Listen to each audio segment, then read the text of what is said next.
Sumatera Utara, selamat siang pemirsa. Sumatera Utara hari ini kembali hadir menjumpai Anda edisi Minggu 26 Maret 2023. Kali ini bersama saya Nur Hasana. Beragam informasi terkini seputar Sumatera Utara telah dirangkum tim redaksi kami untuk Anda. Dan berikut informasi selengkapnya.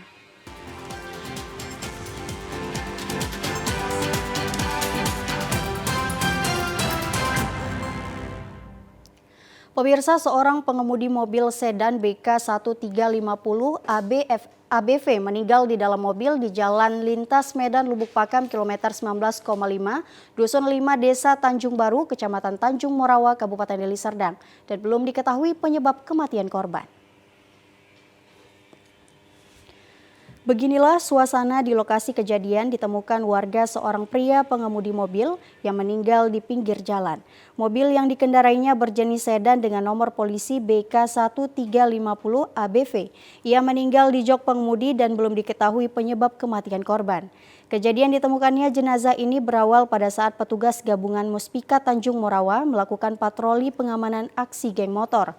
Pada saat melintas di lokasi menemukan mobil sedan BK1350 ABV terparkir di pinggir jalan dalam kondisi mesin hidup dan kaca jendela mobil terbuka setengah. Kemudian petugas curiga dan langsung menghampiri mobil sedan tersebut dan menemukan pengemudi sudah dalam keadaan tidak bernyawa.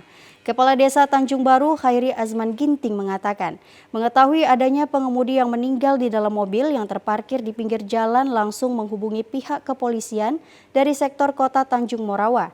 Pihak kepolisian dan tim Inafis langsung melakukan olah TKP dan mengamankan barang bukti mobil sedan. Kemudian korban dibawa ke Rumah Sakit Umum Bayangkara Medan untuk dilakukan pemeriksaan penyebab kematian. Pemirsa, menghadapi mudik lebaran tahun 2023, pemerintah Provinsi Sumatera Utara akan melaksanakan program Bansos BBM bagi kendaraan pengadut logistik khususnya sembako dengan anggaran 800 juta rupiah. Program bantuan sosial Bansos merupakan kebijakan Gubernur Sumatera Utara Edi Rahmayadi dengan pelaksana oleh Dinas Perhubungan Provinsi Sumatera Utara bertujuan untuk menjaga kestabilan harga bahan pokok saat menghadapi bulan Ramadan dan libur Lebaran. Selain itu juga program Bansos BBM oleh pemerintah Provinsi Sumatera Utara dalam upaya melakukan intervensi laju inflasi di Sumatera Utara. Kepala Dinas Perhubungan Provinsi Sumatera Utara, Agustinus, mengatakan sebanyak 800 penerima manfaat akan didistribusikan berdasarkan survei langsung di lapangan oleh petugas terhadap pengangkut sembako. Melalui program Bansos BBM ini diharapkan dapat menekan biaya operasional pengangkutan yang menjadi salah satu indikator penentu harga kebutuhan bahan pokok sehingga mampu menjaga kestabilan harga kebutuhan sembako dalam menghadapi libur Lebaran tahun 2023. Dilaksanakan oleh Dinas Perhubungan dalam rangka pengendalian harga, khususnya harga sembako yang tentunya pada masa Idul Fitri ini akan cenderung merangkak naik. Nah, ini kita intervensi dengan cara memberikan subsidi BBM kepada operator angkutan secara khusus angkutan sembako. Dengan harapan harga sembako ini bisa dikontrol sedemikian rupa karena kita ketahui bahwa ongkos angkut sebagai salah satu komponen pembentuk harga dari komoditas yang diangkut. Sehingga harapannya nanti harga-harga bisa dikendalikan dan masyarakat bisa merasakan harga yang dapat terjangkau tentunya. Kebijakan program Bansos dengan subsidi BBM dilaksanakan Dinas Perhubungan Pemerintah Provinsi Sumatera Utara ini dapat mengurangi biaya transportasi angkutan darat, khususnya pendistribusian logistik menghadapi libur Lebaran diatur dalam Permen Hub nomor 60 tahun 2019 tentang penyelenggaraan angkutan barang. Pemirsa, minggu pertama bulan Ramadan ini sejumlah harga komoditas pangan sayur mayur di sejumlah pasar tradisional di Mandailing Natal mengalami kenaikan mencapai 2 hingga 4 ribu rupiah. Kenaikan harga komoditas pangan sayur mayur di sejumlah pasar tradisional di Kabupaten Mandailing Natal dipicu karena stok dari petani berkurang, faktor cuaca dan merosotnya ekonomi masyarakat pasca pandemi COVID-19 kemarin. Tingginya harga kebutuhan pokok juga disebabkan sayur mayur di sejumlah pasar tradisional di Mandailing Natal masih dipasok dari luar daerah. Seperti di pasar tradisional Kota Nopan, Mandailing Natal sayur mayur dipasok dari Bukit Tinggi, Sumatera Barat, Siborong-Borong, Tapanuli Utara, dan Brastagi. Kenaikan harga sayur mayur ini terjadi pada bunga kol dari Rp10.000 menjadi Rp13.000. Bawang merah dan bawang putih dari Rp30.000 menjadi Rp33.000 per kilogram. Kacang buncis dengan kacang panjang dari Rp8.000 menjadi Rp12.000 per ikatnya. Wortel dari Rp10.000 menjadi Rp12.000 per kilogram. Sedangkan harga cabai merah dan cabai rawit masih relatif stabil di harga Rp30.000 per kilogramnya. Kenaikan harga komoditas pangan di pasar tradisional diperkirakan akan terus terjadi hingga Lebaran Idul Fitri mendatang. Di daerah ini petani tidak menanam sayur mayur karena kondisi cuaca kurang mendukung. Seperti bunga kol, sayur putih, wortel, buncis. Biasanya Rp8.000 per kilo, Rp10.000, Rp12.000. Karena sayurnya kurang mengakalakan, makanya sayurnya di pasaran. Akibat kenaikan harga komoditas pangan ini membuat omset sejumlah pedagang di Mandailing Natal berkurang disebabkan para konsumen mengurangi belanja mereka dari biasanya. Pemirsa, memastikan ketersediaan bahan pokok penting khususnya dalam bulan Ramadan dan Idul Fitri 1444 Hijriah, Bupati dan Kapolres Dairi sidak Pusat Pasar Sidikalang Kabupaten Dairi. Bupati dan Kapolres Dairi turun langsung melakukan sidak ke Pusat Pasar Sidikalang Sabtu kemarin, guna memastikan ketersediaan bahan pokok penting Bapokting khususnya dalam bulan Ramadan dan jelang Idul Fitri 1444 Hijriah. Biasanya kebutuhan masyarakat pada bulan Ramadan meningkat. Sidak juga dilakukan untuk menyikapi adanya kenaikan harga komoditas. Menekankan kepada pedagang khususnya yang menjual bahan pokok seperti daging ayam, sayur mayur, telur hingga pedagang sembako. Secara umum masih stabil lantaran ketersediaan sejumlah komoditas pangan cukup aman dan terpenuhi. Bupati Dairi Edi Keleng Ate Berutu mengatakan, sidak bersama bidang perekonomian pada pasar dan Polres Dairi untuk memastikan kebutuhan pokok masyarakat cukup terpenuhi khususnya saat Ramadan. Kenaikan harga normatif dan suplai bahan pokok di Kabupaten Dairi tidak mengalami kendala. Kebutuhan pokok tersedia dan harga masih stabil. Ini lebih intensif dilakukan karena bulan suci Ramadan, ya, jadi kami secara rutin akan melakukan hal ini. Hari ini kita bersyukur semuanya stabil, ya. Jadi keberadaan kami di sini, pemerintah untuk memberi motivasi dan kepastian bahwa pemerintah hadir untuk menjaga kebutuhan-kebutuhan pokok selalu ada dan harga pada tingkat yang wajar. Masyarakat sangat terbuka, senang kami hadir begitu, dan pada umumnya dari minggu ke minggu mereka merasa harga stabil. Kapolres Dairi AKBP Wahyudi Rahman mengatakan bahwa sidak atau pengecekan ketersediaan Bapokting di Pusat Pasar Sidikalang ini berjalan dengan aman dan kondusif untuk mengantisipasi agar tidak terjadinya aksi penimbunan, dengan salah satunya tetap koordinasi dengan distributor dan menghimbau kepada para pedagang untuk tidak menimbun barang dan menaikkan harga yang di luar ketentuan. Ya, dalam rangka ini bulan suci Ramadan ya. Jadi menjaga ketersediaan dan stabilisasi harga. Sebagaimana tadi sudah disampaikan oleh Pak Bupati, beberapa pedagang yang kita temui dan kita lihat langsung, alhamdulillah harganya relatif stabil. Ya, beberapa komoditi pun kita kita cek kebenarannya terkait dengan data dari Ibu BPS. Ternyata setelah kita temukan ada beberapa waktu yang lalu bawang merah seperti contohnya itu naik, sekarang kita sudah lihat lagi kembali stabil. Dan rasanya Pemirsa, berikut kita ikuti tun serba-serbi Ramadan.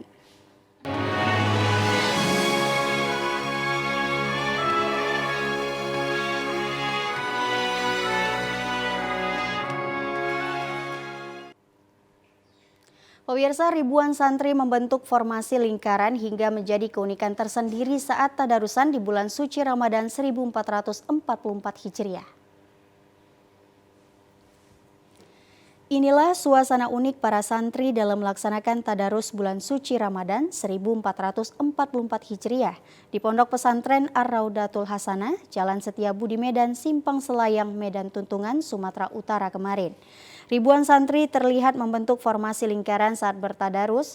Masing-masing formasi lingkaran terdiri dari 10 hingga 15 santri, di mana pada setiap formasi tersebut terdapat santri senior yang memberi pengawasan dan penilaian. Tadarus dibagi menjadi 2 kelompok. Kelompok pertama 1.700 santri melaksanakan tadarus di Masjid Pondok Pesantren, sementara kelompok kedua 1.900 santriwati melaksanakan tadarus di gedung terpisah. Hal ini dilakukan untuk memaksimalkan belajar membaca Al-Quran. Formasi lingkaran dalam bertadarusan ini telah berjalan selama 10 tahun dengan tujuan untuk menghidupkan bulan suci Ramadan dengan saling belajar membaca Al-Quran.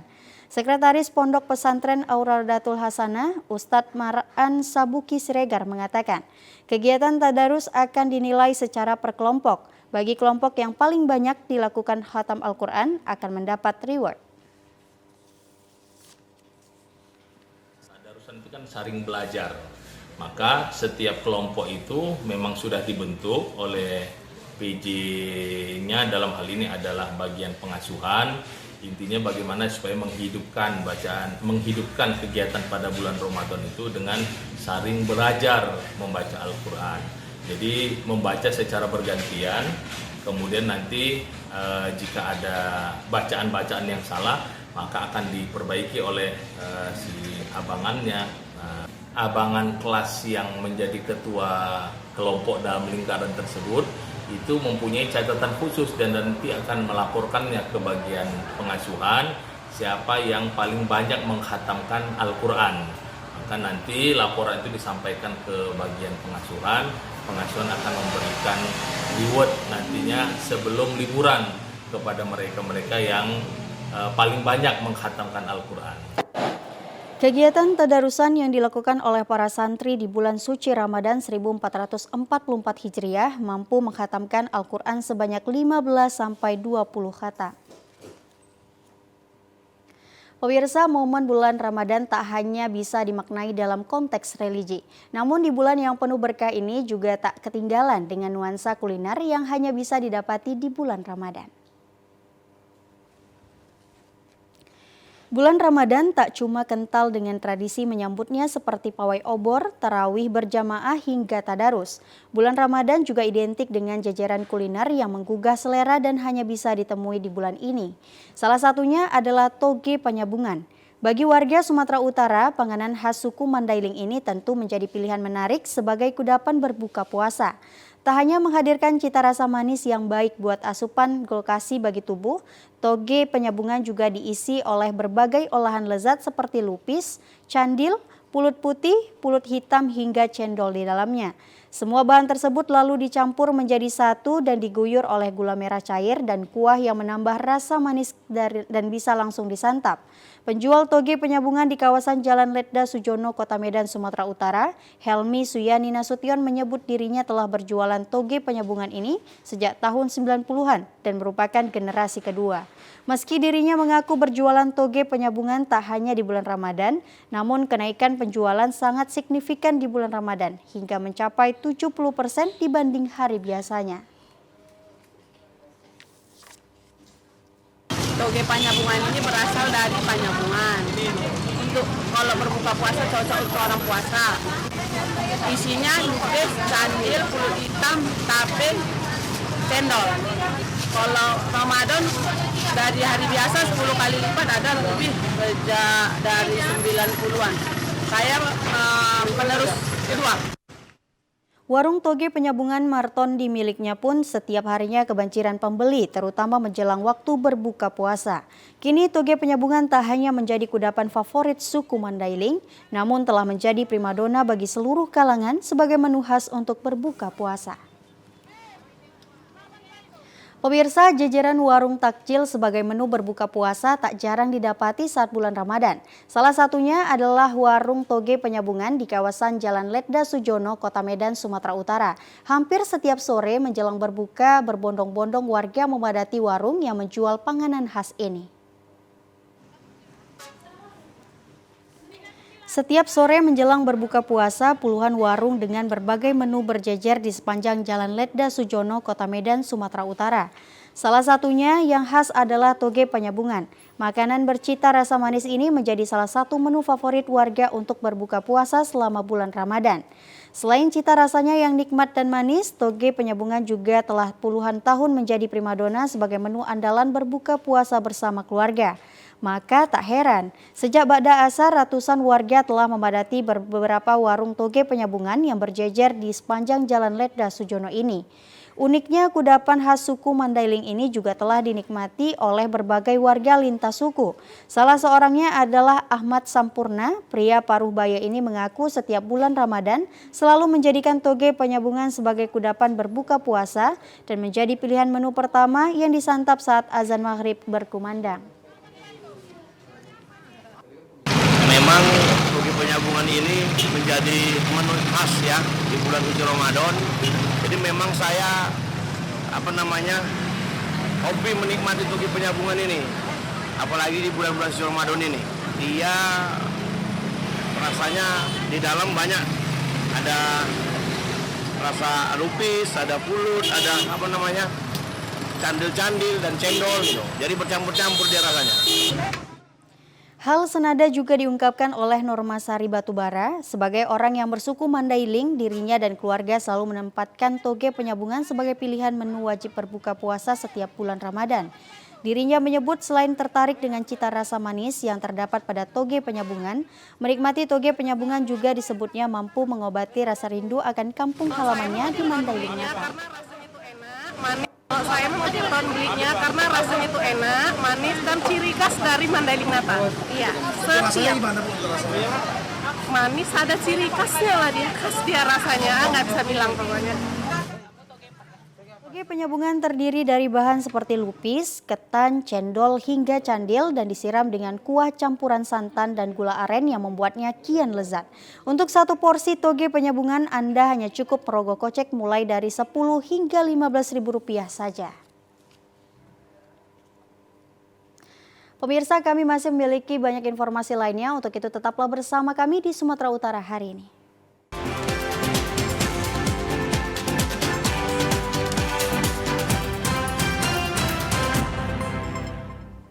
Pemirsa, saat bulan Ramadan, pedagang kuliner musiman menjamur di pinggir-pinggir jalan. Salah satu menu yang dijajakan adalah lauk pauk siap saji yang laris diburu warga saat menjelang berbuka puasa.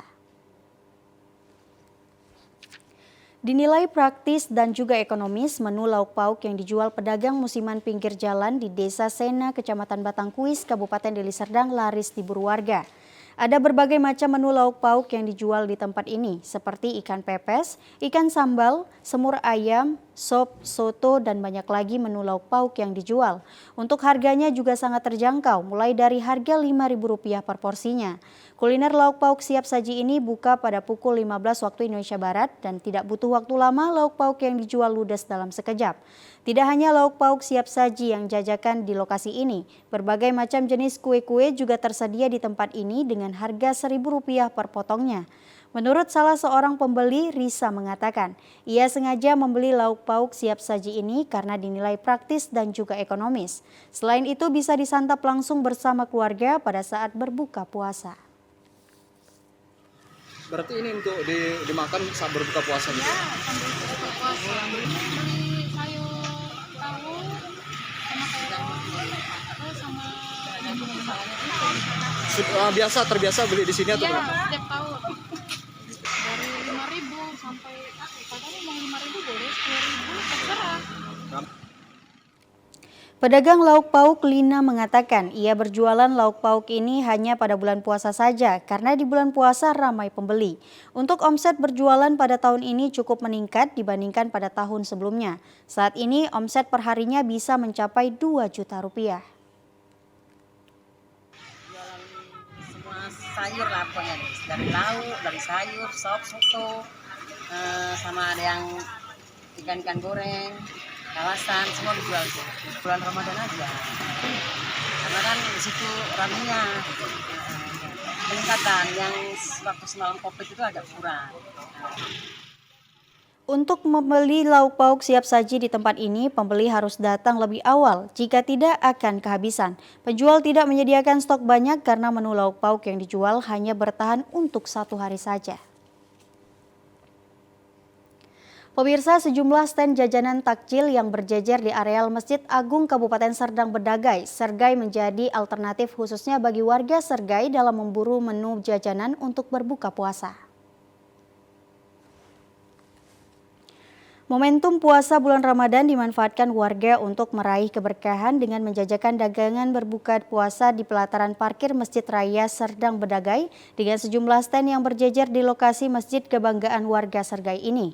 Tentunya dalam bulan puasa Ramadan tahun ini, hal yang paling berbeda dapat dirasakan di areal Masjid Agung Sergai karena menjadi daya tarik warga Sergai sebagai alternatif memilih sejumlah jajanan yang dinanti jika ingin berbuka puasa.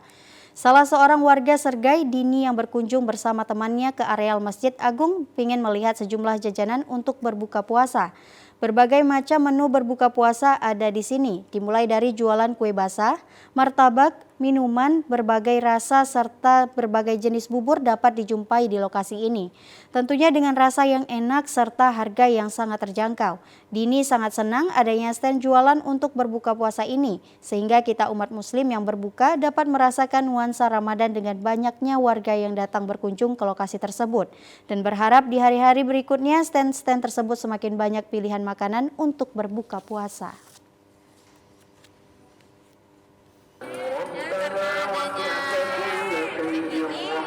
Orang lebih mudah mencari takjil.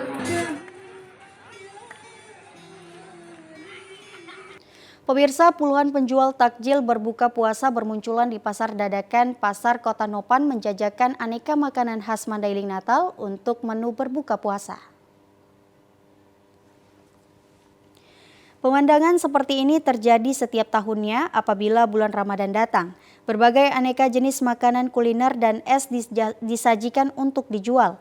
Para pembeli yang mencapai ratusan orang setiap harinya silih berganti datang mencari menu berbuka puasa. Biasanya dagangan takjil buka puasa ini laris manis dan selalu habis dibeli warga. Berbagai jenis takjil buka puasa khas Mandailing dijajakan di pasar dadakan Pasar Kota Nopan ini mulai kue bongko, bubur sumsum, pecel, mie, gorengan, serabi, dan jenis minuman segar lainnya. Bukan itu saja, bagi warga yang ingin membeli gulai juga banyak ditemukan di pasar takjil ini. Seperti gulai ikan, ayam, rendang juga tersedia di pasar dadakan ini. Pasar dadakan di Kota Nopan ini mulai ramai sejak pukul 3 sore hari hingga menjelang berbuka puasa. Ratusan masyarakat berdatangan berburu takjil sambil menunggu berbuka puasa. Umumnya warga sudah tahu tempat ini selalu ramai dan menu takjil juga tersedia berbagai macam kuliner khas dari Mandailing. Alhamdulillah ada serabi, pecel, goreng, mie goreng, goreng-gorengan, es buah. Alhamdulillah, total habis alhamdulillah. Nah, mau beli bukaan puasa. Ya biasanya jajanan-jajanan di Kota Nopan ya ada es buah, ada macam-macam es, macam-macam jajanan seperti ada apa namanya itu tepung yang dibungkus caca, ada seperti itu. Pemirsa, kami akan segera kembali dengan sejumlah informasi lainnya. Tetaplah bersama kami di Sumatera Utara hari ini. Pemirsa, rujak Simpang Jodoh merupakan nama rujak terkenal yang berada di Pasar 7, Kecamatan Percut Setuan, Kabupaten Deli Serdang. Nama Simpang Jodoh memiliki sejarah sejak adanya perkebunan yang dikelola pada masa penjajahan Belanda. Simpang Jodoh adalah tempat bertemunya Jalan Besar Tembung dengan Jalan Pasar 7, Kecamatan Percut Setuan, Kabupaten Deli Serdang. Daerah ini dinamakan Simpang Jodoh bersangkut paut dengan kultur masyarakat pada era perkebunan yang doyan nongkrong pada malam hari. Karena banyaknya orang menemukan pasangan hidup di tempat itu, lama-kelamaan kawasan itu dinamai Simpang Jodoh. Pada dekade 1950-an, penduduk Puak Melayu mulai berdagang rujak. Sejak saat itu kebiasaan jualan rujak telah menjelma menjadi salah satu kuliner khas daerah Tembung. Saat ini rata-rata penjual rujak Simpang Jodoh bukan lagi keturunan dari generasi penjual pertama, namun masyarakat biasa. Tetapi rasa bumbunya tetap sama. Bumbu rujak Simpang Jodoh langsung digiling ketika pembeli datang, sehingga masih sangat segar dan menambah selera untuk menyantapnya. Bumbu rujak ini terbuat dari sejumlah bahan mulai dari cabai rawit, garam, pisang batu, kacang tanah, dan gula merah asli. Masyarakat yang datang membeli rujak di Simpang Jodoh bukan hanya warga sekitar. Ada juga masyarakat yang datang dari luar kota. Yang membuat omset para pedagang rujak Simpang Jodoh bertambah karena saat ini warga Kota Medan dan sekitarnya dapat membeli dengan layanan online. Salah seorang pedagang rujak di Simpang Jodoh mengaku setiap harinya ia bisa memperoleh keuntungan sebesar Rp200.000. Agak ada meningkat. Kok dulu 250 bungkus kita dapat, sekarang agak menurun. Pengennya tukang-tukang rujak ini bersatu membuat gapura Simpang Jodoh, rujak Simpang Jodoh, biar untuk menambah omset kita gitu. Salah seorang pembeli rujak, Kusti, mengaku membeli rujak di lokasi ini karena rasa bumbu rujaknya yang cukup enak dan harganya relatif murah. Ya suka aja sih, kalau saya suka aja gitu. Kalau saya rasakan sekarang masih sama gitu. Pemerintah memiliki tanggung jawab untuk mendukung keberadaan para pelaku usaha kuliner melalui pembenahan lokasi hingga menyediakan sarana usaha kredit rakyat yang dapat dimanfaatkan pelaku usaha untuk terus meningkatkan potensi UMKM yang ada.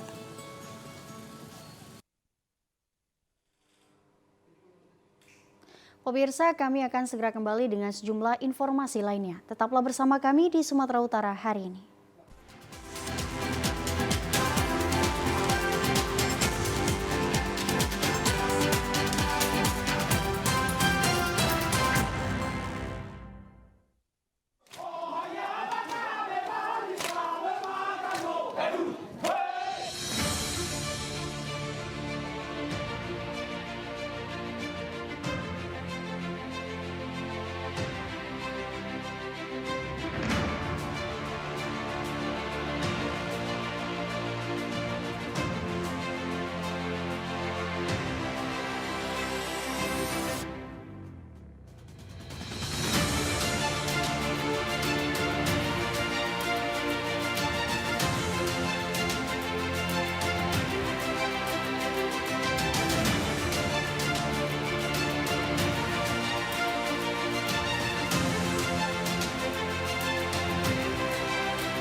Pemirsa, rumah pengasingan pesanggrahan Presiden Soekarno di Kota Brastagi, Karo, kini kondisi bangunannya tetap terawat. Selain memiliki sejarah, juga dapat dijadikan sebagai tempat penginapan bagi masyarakat umum.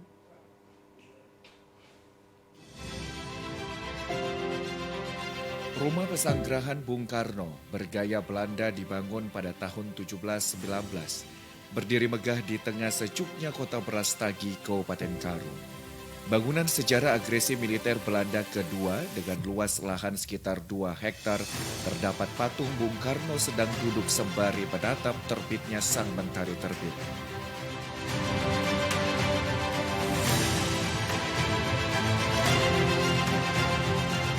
Menjadi saksi sejarah perjuangan bangsa Indonesia, bangunan rumah terbuat dari kayu jati menjadi tempat pengasingan tokoh pejuang bangsa oleh Belanda.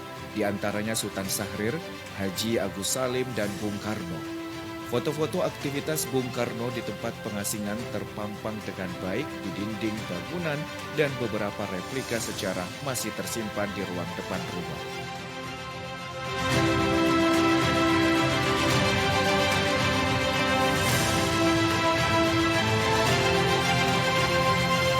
Masa dalam pengungsian Bung Karno dijuluki masyarakat Karo sebagai Bapak Rakyat Sirulo, berarti lambang kemakmuran rakyat.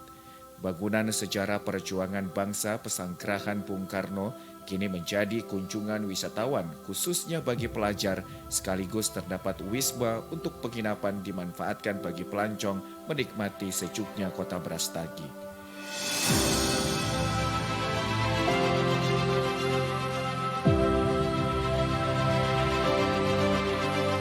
Di sejuknya kota Brastagi, salah seorang pengunjung. Ya pemirsa, informasi tadi sekaligus menutup perjumpaan kita pada siang hari ini. Saya Nur Hasanah mewakili kerabat kerja yang bertugas pamit undur diri. Selamat siang dan sampai jumpa.